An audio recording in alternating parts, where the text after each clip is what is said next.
हम लोग हिस्ट्री यानी इतिहास में चौथे नंबर चैप्टर को पढ़ रहे थे जिसका नाम है भारत में राष्ट्रवाद का उदय। और इस चैप्टर से संबंधित पिछले 5 वीडियो में हम आपको इस चैप्टर का पूरा सब्जेक्टिव क्वेश्चन कंप्लीट करा चुके हैं। तो यदि आप लोग पूरा सब्जेक्टिव क्वेश्चन वाला वीडियो नहीं देखे हैं तो प्लेलिस्ट में आपको वीडियो मिल जाएगा, आप लोग जरूर देख लीजिएगा।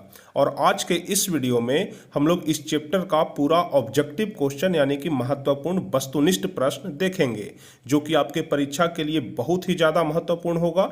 हर हाल में आपके परीक्षा में पूछे जाएंगे, इसलिए आप सभी लोग इस वीडियो को शुरू से लेकर के अंत तक जरूर देखिएगा और बिल्कुल सही सही इसका जवाब आप लोग नीचे कमेंट में बताने की कोशिश करिएगा। तो हम उम्मीद करते हैं कि यदि आप लोग सब्जेक्टिव क्वेश्चन अच्छे तरीके से पढ़े होंगे तो एक एक ऑब्जेक्टिव क्वेश्चन का सही सही जवाब बता देंगे।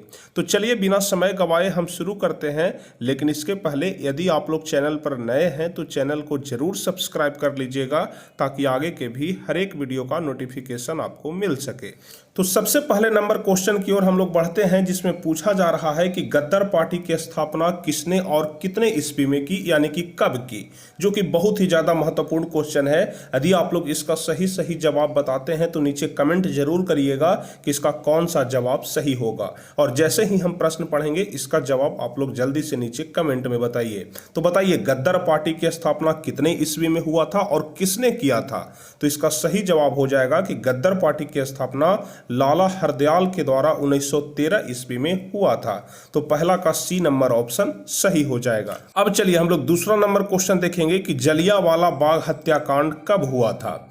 जलियांवाला बाग हत्याकांड हम आपको बता चुके हैं और बहुत ही ज्यादा महत्वपूर्ण क्वेश्चन है कि जलियांवाला बाग हत्याकांड किस तिथि को हुआ था। तो इसका सही जवाब हो जाएगा कि 13 अप्रैल 1919 ईस्वी को, यानी कि दूसरा का ए नंबर ऑप्शन सही हो जाएगा।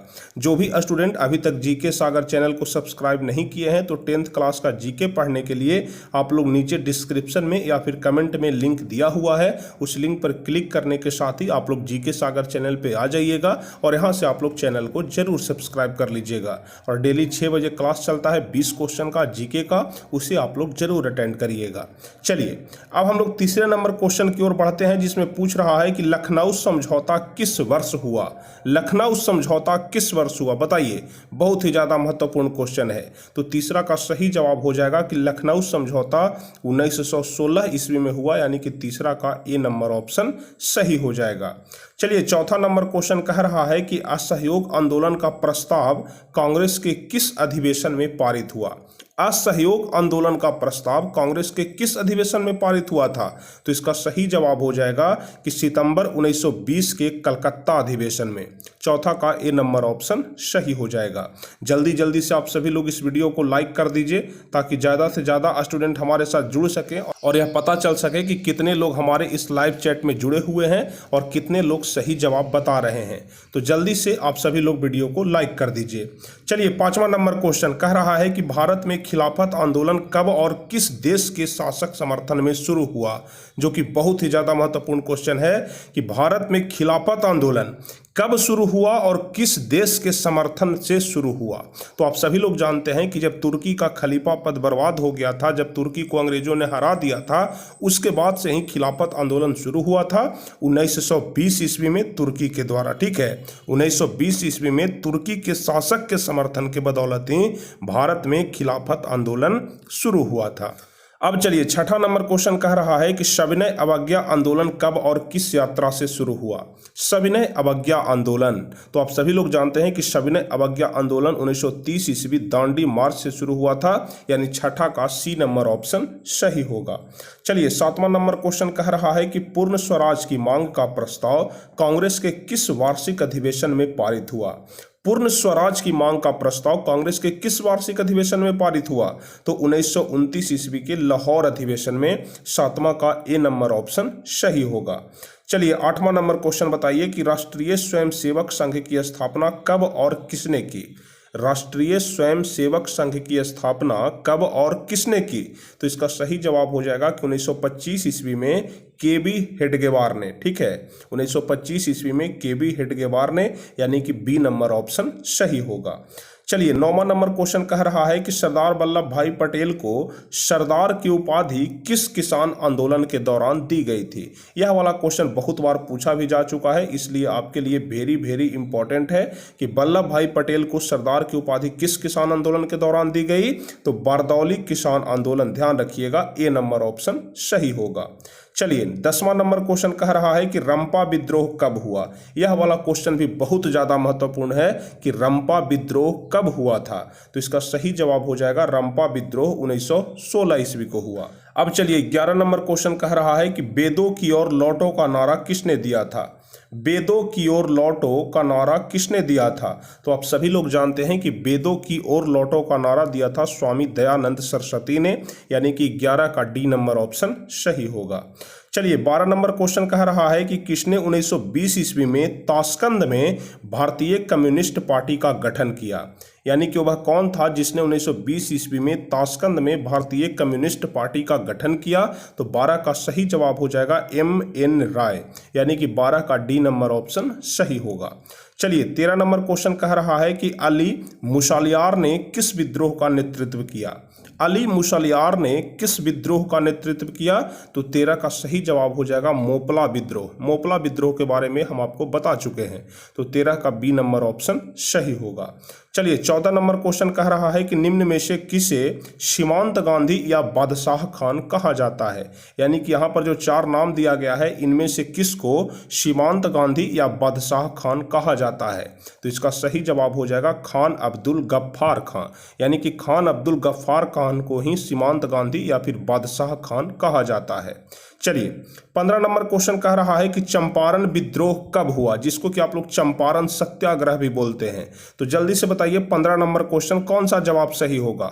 चंपारण विद्रोह कब हुआ था। तो 1917 ईस्वी में हुआ था। 15 का डी नंबर ऑप्शन सही हो जाएगा। चलिए 16 नंबर क्वेश्चन कह रहा है कि किस अधिनियम के द्वारा मुसलमानों को अलग किया गया, यानी कि पृथक किया गया। बताइए किस अधिनियम के द्वारा मुसलमानों को अलग किया गया। तो 16 का सही जवाब होगा 1909 ईस्वी के अधिनियम के द्वारा, यानी कि 16 का ए नंबर ऑप्शन सही होगा। चलिए 17 नंबर क्वेश्चन कह रहा है कि मॉल मिंटो सुधार कब हुआ था। मॉल मिंटो सुधार कब हुआ था। तो इसका सही जवाब हो जाएगा 1909 ईस्वी में। 17 का डी नंबर ऑप्शन सही होगा। अब उसके बाद 18 नंबर क्वेश्चन कह रहा है कि भारतीय राष्ट्रीय कांग्रेस के पहले अध्यक्ष कौन थे। भारतीय राष्ट्रीय कांग्रेस के पहले अध्यक्ष WC बनर्जी को बनाया गया था, यानी कि 18 का बी नंबर ऑप्शन सही हो जाएगा। जितने सारे भी क्वेश्चन हम आपसे पूछ रहे हैं, सारे क्वेश्चन वेरी वेरी इंपॉर्टेंट हैं और हर हाल में इतना में से ही आपके परीक्षा में पूछा जाएगा। जितना हम आपको बता देंगे, इससे बाहर का एक भी क्वेश्चन नहीं आएगा।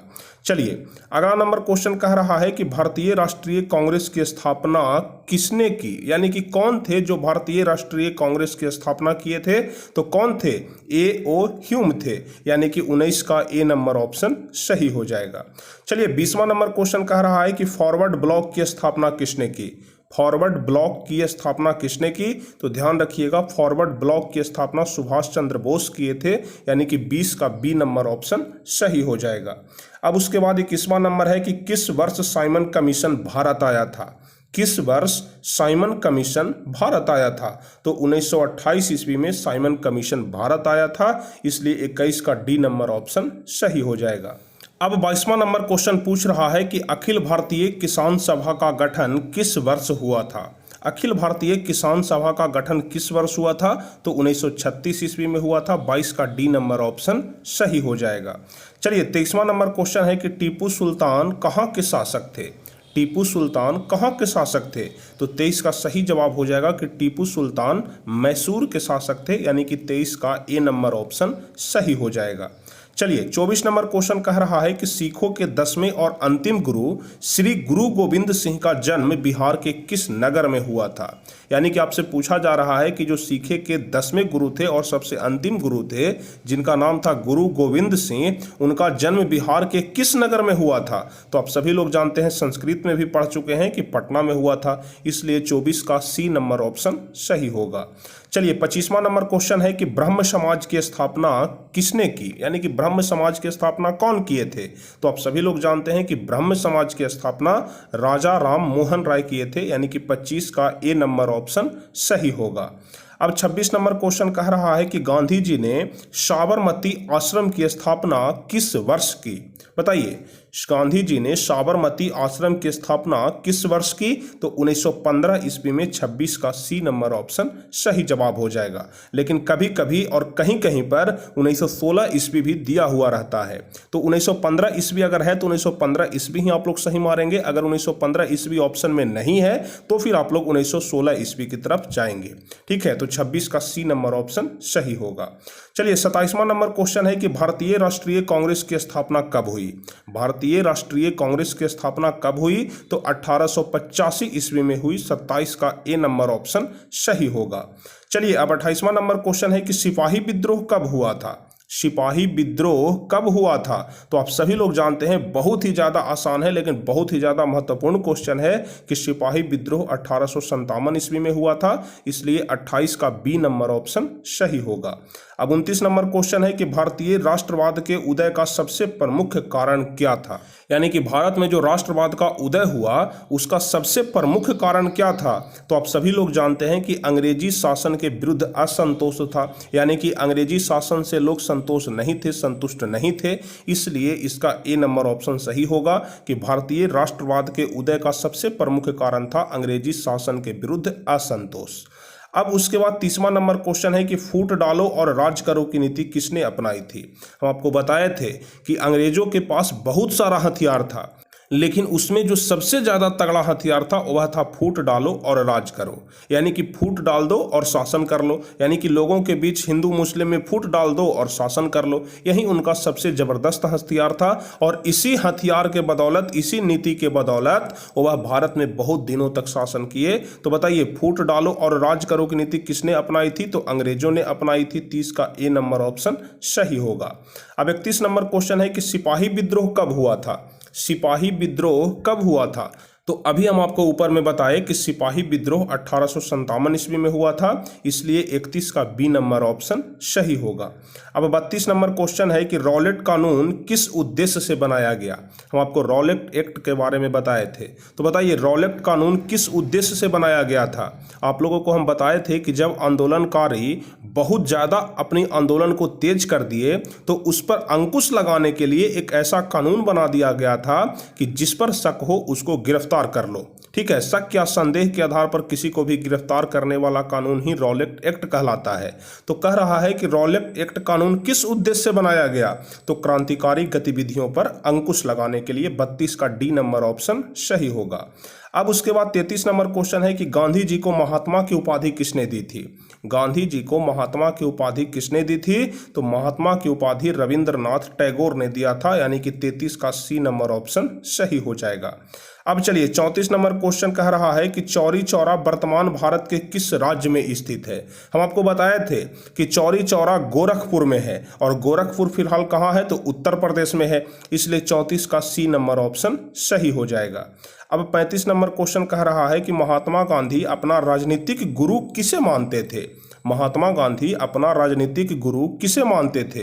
तो गोपाल कृष्ण गोखले को मानते थे, यानी कि 35 का बी नंबर ऑप्शन सही हो जाएगा। अब चलिए 36 नंबर क्वेश्चन कह रहा है कि चौरी चौरा कांड के बाद महात्मा गांधी ने किस आंदोलन को वापस लिया? यानी कि चौरी चौरा कांड जब हुआ उसके बाद कौन सा आंदोलन था जिसको महात्मा गांधी ने वापस ले लिया? तो आप सभी लोग जानते हैं कि जब असहयोग आंदोलन चल रहा था उसी समय चौरी चौरा कांड हुआ था, और जब यह चौरी चौरा की घटना हुई उसके बाद से महात्मा गांधी असहयोग आंदोलन को वापस ले लिए थे, यानी कि इसका सही जवाब हो जाएगा 36 का ए नंबर ऑप्शन। अब चलिए 37 नंबर क्वेश्चन कह रहा है कि महात्मा गांधी ने किस पत्रिका का संपादन किया? यानी कि महात्मा गांधी किस पत्रिका का संपादन किए थे? तो यंग इंडिया। ध्यान रखिएगा, 37 का सी नंबर ऑप्शन सही हो जाएगा।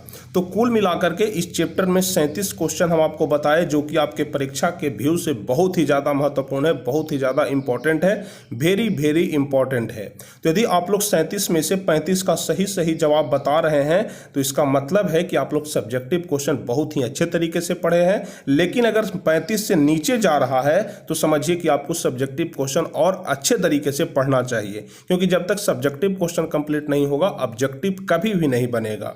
इसलिए यदि आप लोग चाहते हैं कि ऑब्जेक्टिव में अच्छी पकड़ हो तो फिर सब्जेक्टिव में अच्छी पकड़ बना लीजिए।